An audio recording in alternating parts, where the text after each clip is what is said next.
Hi there. In this video, we'll be covering, could I write a book? Writing a book is the greatest. It's challenging, it's a struggle. It demands so much, but the rewards can be so great. Stay tuned for some great reasons to write a book and lessons for making real progress. By the end of this video, you will learn why you should write a book, why your message matters, and the patterns and habits that can help you get across the finish line. And stay tuned until the end of the video for an opportunity I really think you're going to enjoy. Let's dive in.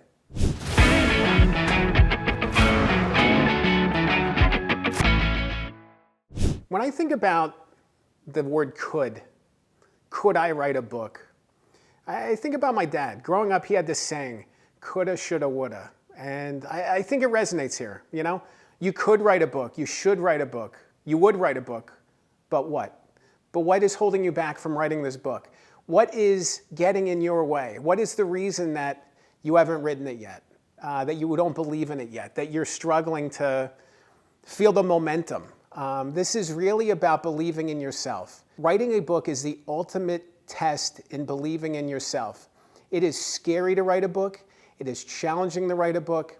You know, you're going to feel like you're out there isolated all alone. But the rewards, the outcomes can be incredible.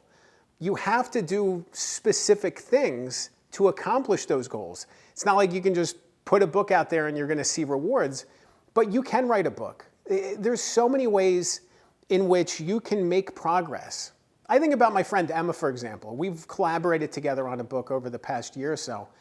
She's suffering from a traumatic brain injury, and she's giving it her best every single day and bringing her best to the collaboration and making progress. And I'm just super proud of her, you know, for all the leaps and bounds she's made in her life and making the most of everything. And I'm just really proud of seeing the progress from her. I think about the blocks that we all face in our own lives. Emma has a TBI and she's completed a book draft. And I'm super proud of her, and she did the work and she did a great job. When I think about the struggles that she faces on a day-to-day level to show up, to make sure that her brain is operating at the right level, she's done so much self-work to be able to bring her best to the collaboration. But I think a lot of times we face blocks, or we create blocks in our lives. We get in our own way. We don't bring the best to every single situation, and we fall short. To go from Emma to other examples, I mean, there's people I've worked with that 100% could write a book but didn't follow through. You know, they had bad habits, they had bad outlooks, they didn't believe in themselves. It's so easy to get stuck. It's so easy to feel stuck, to not believe in ourselves, to get lost. And really what my goal is for this video is just to encourage you. You can do it. You can definitely do it. One of the ways that I really focus on getting people to buy in and believe in their book is by uncovering their purpose. So I want you to do that right now. What is your purpose for writing this book? What's the reason that you want to put it out there? It's okay if you want to get famous. It's okay if you want to make a lot of money. It's okay if you want to not do any of those things and simply tell a story for your family, for the generations to come. Whatever the case may be, I want you to tap into that purpose. By tapping into the purpose, you're going to be motivated to keep going. You're going to want to keep going because you can see what's on the opposite side of that. If I write this book, blank. If I write this book, you know, I can use it for speaking engagements. If I write this book, I'm going to be able to establish myself as a thought leader. If I write this book, I can take the leap in my career to that next level. If I write this book, I can feel contentment. So I want you to sit there and think about your purpose. What is your purpose? What is your why? Why are you writing this book? Why do we do anything? Why do we do anything? A book is hard. A book is a challenge. A book is a struggle. A book is going to force you to confront every single negative thought that you have about yourself and confront all of your insecurities and your doubts and this feeling of, why am I writing this book? Ultimately, you're going to face it, and if you don't face it in the writing process, you're going to face it in the editing process. And if you don't face it in the editing process, you're going to face it when the book comes out and people start reading it and reviewing it. You have to know that there's a deeper purpose here, and you have to be committed to exploring all of those doubts, all of those gut feelings. This doesn't feel right. I want to make this stronger. I'm missing the mark here. Whatever the case may be, you know, it's really humbling to write a book. but it's really empowering to get past all those things, and to feel confident, to put forward a book that you believe in 100%. I also want you to think about you specifically, why you're the right person to write this book. Anybody could write a book about anything. That doesn't mean they're qualified. That doesn't mean they're the right person. I want you to think about what story you're uniquely qualified to tell, that only you can tell it this exact way. That's the thing that I want you to tap into. That approach, that mindset, that focus of, this is my story, this is my thing, and I'm going to own it. A lot of times we carry different levels of expertise. We could have expertise in the experiences we have.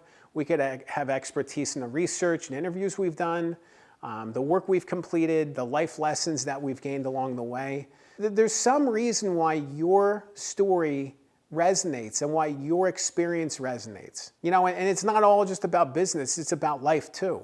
I think about a friend of mine, Rich. We worked together on a project about his journey of self-discovery after finding out that his biological dad wasn't who he thought he was, that he was actually the father of somebody else, when he was in his 40s or 50s.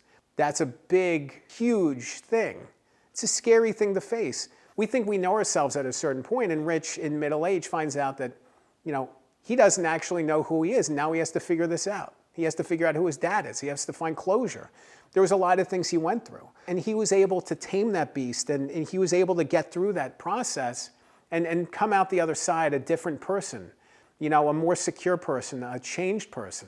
Every time I talk to him, every time, we connect, I can just feel the lightness. I can feel change happening, And ultimately, because of that presence, because of the experiences, and because of the reflection, he was able to write a book that really resonates, I think that reflection is so powerful. It's not enough just to say, I live these things. Like, what do they mean? What's the point of your stories? The reader needs to be able to take this away and apply it to themselves.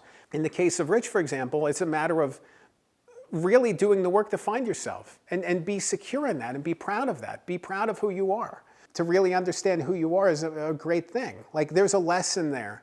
But every single story should resonate to the reader in some way, because if you don't keep the reader in mind, you're going to write a book that no one's going to want to read. This is about really tapping into the reader journey, understanding how your message connects and how it can shape somebody else's life. I want you to think about your patterns and your habits for completing projects. Do you typically complete projects, or are you somebody who starts a project and abandons it midway through?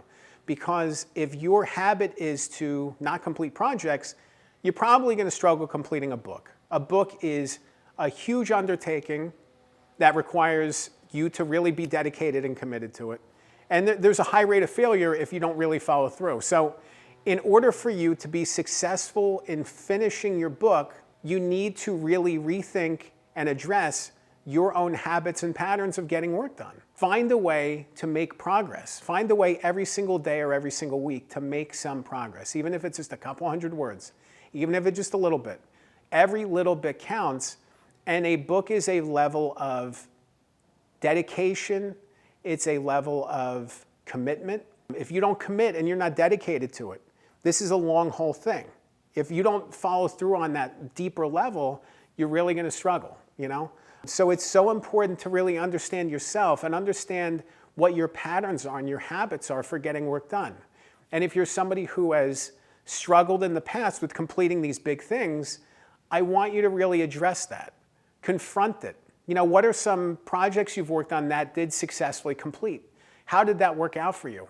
I remember when I was a newspaper reporter, this was well over a decade ago, and I had this struggle of constantly chasing deadlines. I was constantly filing the day it was due and scrambling to get things done. And I wanted to change the way that I approached the work. These things would be assigned to me weeks in advance, and I'd scramble and wait to the last minute to finish them. And I was like, that's not good enough. So I started doing it differently, where I would start working on the story the moment it got assigned rather than right before it was due. And because of that, I really unlocked new potential in myself in getting things done and understanding how I operated. It was better time management. This is about time management. It's about focus management. Because a lot of times we're super busy. We don't have hours to sit around and focus on one specific thing. If you can take 10 minutes or 20 minutes and just free write and just do a writing sprint, Just sit there and type away for 10 minutes or 20 minutes and walk away. That's it. That's what I want you to do every day, every week. Be committed to keeping that habit for yourself. Form good habits instead of the bad ones. Form good habits, and you can turn the tide and make progress on the book and keep going. Another key point of that is erasing obstacles. Understanding what your obstacles are. If you're somebody who has technological challenges, if you struggle with computers, technology, apps, programs, find ones that are familiar and comfortable for you. Don't get stuck in the weeds on these programs. Some of these programs are going to get in your way. I don't want you to spend a bunch of time getting frustrated at Microsoft Word or Google Docs or something else, Scrivener or something, because you're stuck on the tech side and you're frustrated. That's no good for anybody. Focus on what you can do and what you feel comfortable doing and keep doing that. This is about the path of least resistance. This is not about putting new obstacles and hurdles in the way. It's about erasing obstacles. So what are the obstacles you can take out? A big one for me is cutting out distractions. Put your phone away for a little bit. Silence it. Turn off notifications. Find a way to be focused. Every time that you get distracted, it ultimately takes 10, 20, 30 minutes to get back on track. That's why when you get distracted, you end up going down a Wikipedia rabbit hole and looking things up that don't even have anything to do with anything. And then you're like, what was I doing? What was I even working on? I was doing something. If you can cut out the distractions that are getting in your way, it's going to make this process so much easier for you. And it's going to just take away those hurdles. You want to remove the hurdles as much as possible. Going back to the topic that I opened this video with, coulda, shoulda, woulda. I don't want you to use those words. Stop using those words. I could have written the book, I should have written the book, I would have written the book, means you didn't write the book. I don't want you to use those words. I want you to use a different word. I did write a book. I finished it. I published it. And I'm super proud of it. I did the best job I could. And it unlocked so many opportunities and dreams for me. That's what I want you to think about. I want you to think about getting rid of the no and saying yes. Saying yes to keep going, saying yes to be committed to this, and just being inspired, because there's so many great things that can unlock when you publish your book. If you want to learn more about could I write a book, there's another video I want you to check out. I'll link to it on the screen. It's called I Need Help to Write My Book. In that video, I cover some of the helpful resources that you can use to get ahead and make progress in your book writing. Whether it's a ghostwriter, whether it's a writing coach, whether it's courses, even some lessons for DIY. There's opportunities for you to make progress and keep going. I don't want you to give up. I want you to think about if you need some help getting it to help you on your way. Remember, a good book can change your life. I'm Dan Good. Thanks for watching.